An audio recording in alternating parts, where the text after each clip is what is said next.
have the pleasure of speaking with Chrystani Heinrich, the founder of Compton Girls Club. Compton Girls Club mission is to provide girls from underserved communities access to resources, knowledge, and skills that are not readily accessible to them in their own neighborhoods.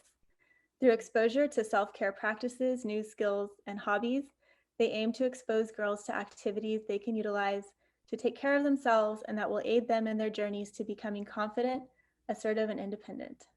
I'm so happy to be speaking with you today, and self-care for our communities is at the core of what we do. So I'm really happy to be connecting with you, another person who's so passionate about this area. Welcome, Yes, Chrystani. thank you for having me today. I'm over the moon to be speaking with you today. Thank you. Yes, so I'd love to just start off by asking you to tell us a little bit more about you and how and why you started the Compton Girls Club. Yes, okay. So I'm Chrystani Heinrich. I'm the founder and executive director of Compton Girls Club. As kind of mentioned before, we started at Compton High School as an after-school club, and I found myself in a space where, okay, well, kids don't utilize libraries anymore like they used to. Everything's kind of digital, and we kind of had like an old school library where it was huge books everywhere, but nobody was using it. So I had a lot of downtime, and I was at a point where it was like, what can I be? I can be doing more. I need to be doing more. Like, I'm just sitting here knocking back like a whole season of a Netflix show every day with my 8 hours. And I was like, this can't be life. Sure, it was cushy, the money was decent to be doing nothing, but I was like, no, I can't keep doing this. Like, I will wake up Mhm. miserable. And so I was like, well, what has always been my passion? And I had to look within myself. And I know that I've always been a champion for women. I've always been the one who's like standing up for a random woman on the bus stop, or like putting myself in harm's way for women, girls, femmes, non-binary folk. And I was like, oh, I'm gonna just start an after school club.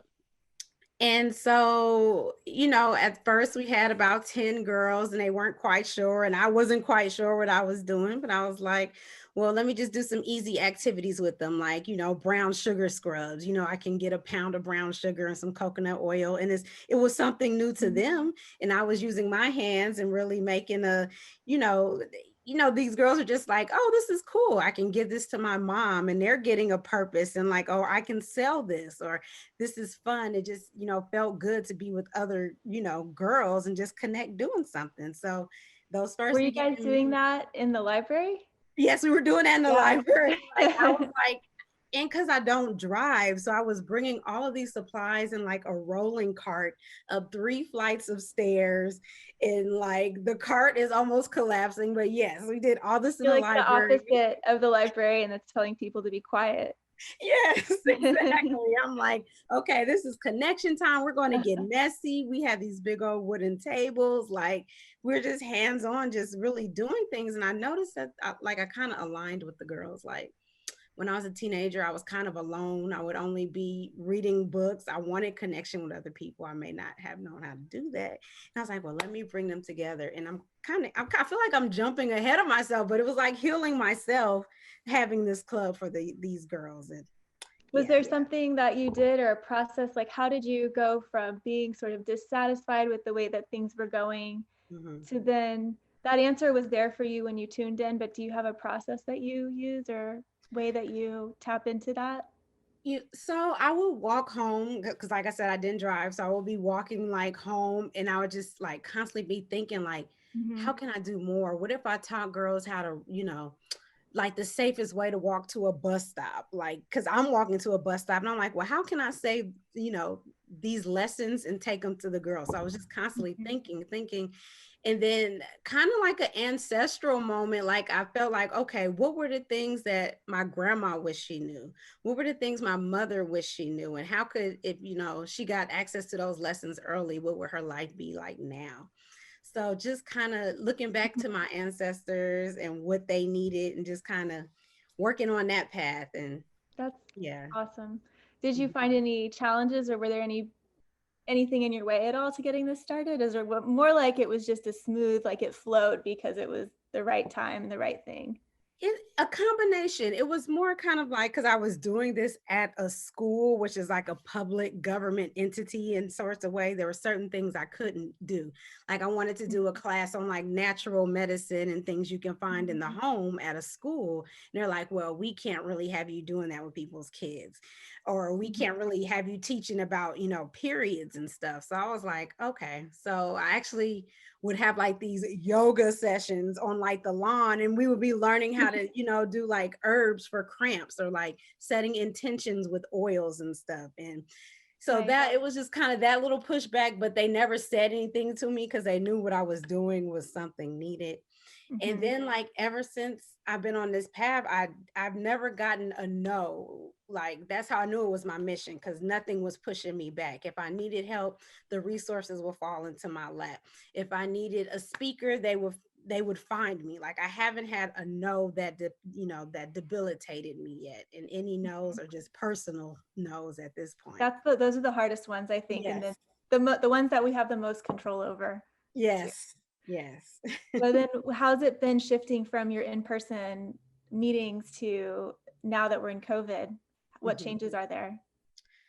At first I thought there would be this huge disruption in meetings, like people will forget about us and things like that, because we actually rented office space the week we went into quarantine. We signed the lease, and the whole, as we know, the whole city, state, country, everything shut down.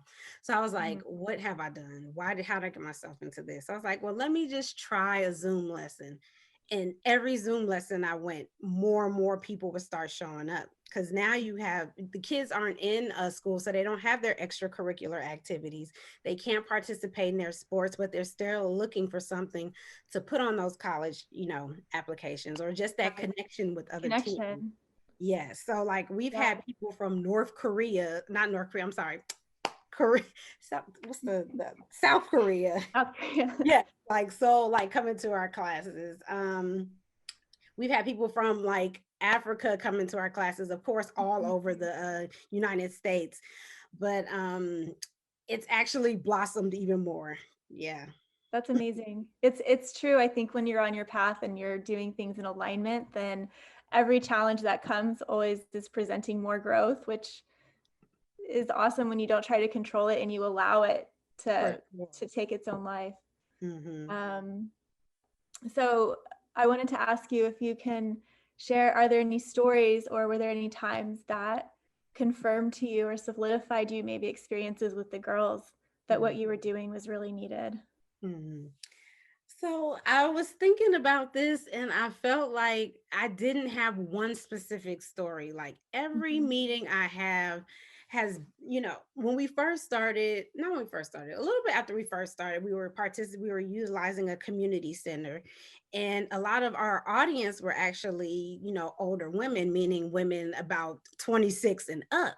And they were just saying like, I'm glad you're having this class. I know it's for teenagers, but I never had access to these lessons when I was young.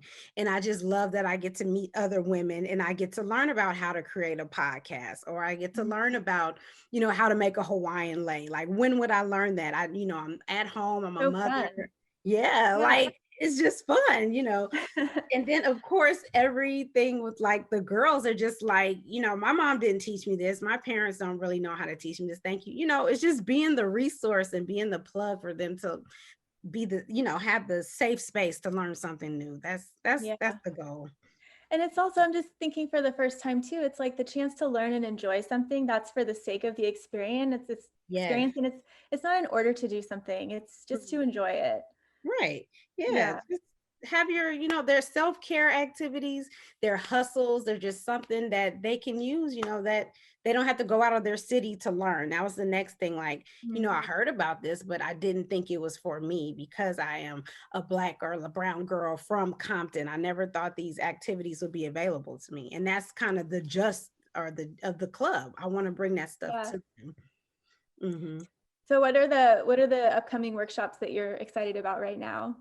Right now, I'm actually working on a finance series for March because it's Women's Month, and I kind of want to do things that are typically, for lack of a better word, male dominated industries. So I want to kind of touch on, of course, starting a bank account, but what are taxes? How do you do them? How do you fill out your W-9 for your first job? When I had my W-9, I didn't know what it meant. I was just like, one, like, I had no idea.